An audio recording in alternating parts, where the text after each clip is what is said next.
મિત્રો આ ખાસ ને ખાસ આ વિડીયો સુરતવાળા માટે છે, સુરતીઓ માટે છે. અને આ વિડીયોની હું વાત કરું તે પહેલાં તમને હું વિડીયો બતાવવા માગું છું, અને વિડીયો જોઈને પછી આપણે એની વાત કરીએ.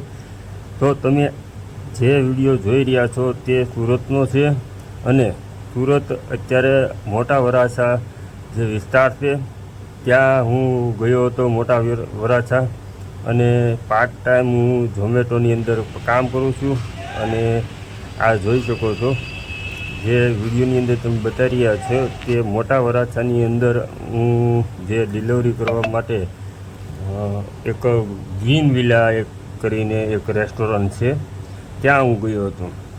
જે આજકાલ જમાનાની અંદર આજકાલ સુરતની અંદર જે હોટલોની અંદર જે લોકો જમવા જાય છે, જે જમવાના શોખીન છે અને જે જઈ રહ્યા છે, આજે એમની માટે મારે આ વિડીયો બનાવવો પડ્યો છે. અને આ કોઈ રેસ્ટોરન્ટવાળાએ કોઈ વિડીયો મને બનાવવાનું નથી કીધું, આ હું મારી જાતે બનાવું છું. અને આ છે ગ્રીન વિલા. જો ઉપર તમને એમનું બોર્ડ પણ હું બતાવું છું, ગ્રીન વિલા કરીને છે. હવે આ રેસ્ટોરન્ટની વાત મારે એ કરવાની છે કે જે રેસ્ટોરન્ટની અંદર જે આજકાલ બધા વાઈફાઈ છે એની જગ્યાએ અત્યારે હવે લોકોને ગામડાનું વધારે પસંદ આવે છે, દેશી ખાણું વધારે પસંદ આવે છે, દેશી જગ્યા વધારે પસંદ આવે છે, અને દેશી લોકેશન વધારે પસંદ આવે છે. અને અહીંયા જો સામેની સાઈડ ગાડું ઊભું છે, અને જે દિવાલ ઉપર તમે જે રહો ને, દિવાલની ઉપર જે પુરાણી કામ દેશી આપણે ગાયર હોય, જે છાણની આપણે ગામડે લગાડતા હોય તેવી ગાયરની ડિઝાઇન પાડેલી છે. અને જે વાસણો છે તે પણ પિત્તળના છે, અને નાનીથી નાની ચમચી ટોટલી વસ્તુ પિત્તળનો છે. રોટલાઓ પછી બીજામાં બાજરોટ કહેવાય એ રીતનું છે, દેશી અથાણા છે, શાક ને ટોટલી મતલબમાં દેશી છે. અને બાવણાથી માંડીને દરવાજા અને જે ગોખલા આપણે દેશી ભાષામાં કહેવામાં આવે ગોખલા છે, એ ગોખલાને પણ ફાનસ મૂકવામાં આવ્યા છે.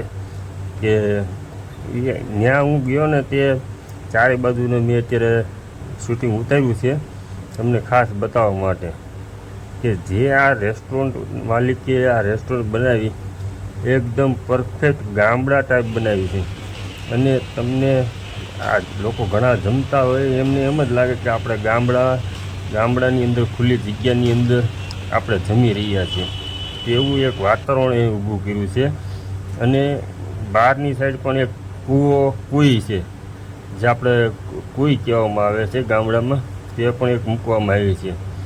એટલે તમે કંઈ પણ જગ્યાએ આ અંદર આવી જાઓ રેસ્ટોરન્ટમાં એટલે તમને એમ જ લાગે કે આપણા ગામડાની અંદર એક દેશી ઘરની અંદર મકાનની અંદર આવી ગયા હોય એવું એક જાતનું માહોલ ઊભું કરેલું છે. એટલે આ જગ્યાએ હું આવ્યો તો મને ખૂબ જ સરસ મજા આવી ગઈ.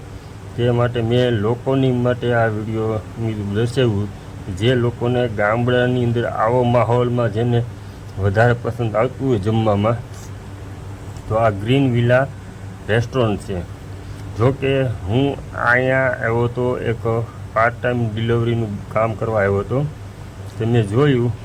અને મોટી વાત તો એ છે કે દરવાજાની એક્ઝેક્ટ માતાજી આ ખોડિયારમાંનું સરસ મજાનું મોટું એક દિવાલની અંદર મંદિર બનાવેલું છે, જે મંદિરને એક ડ્રોઈંગથી એક માતાજીનું ચિત્ર દોરવામાં આવ્યું છે.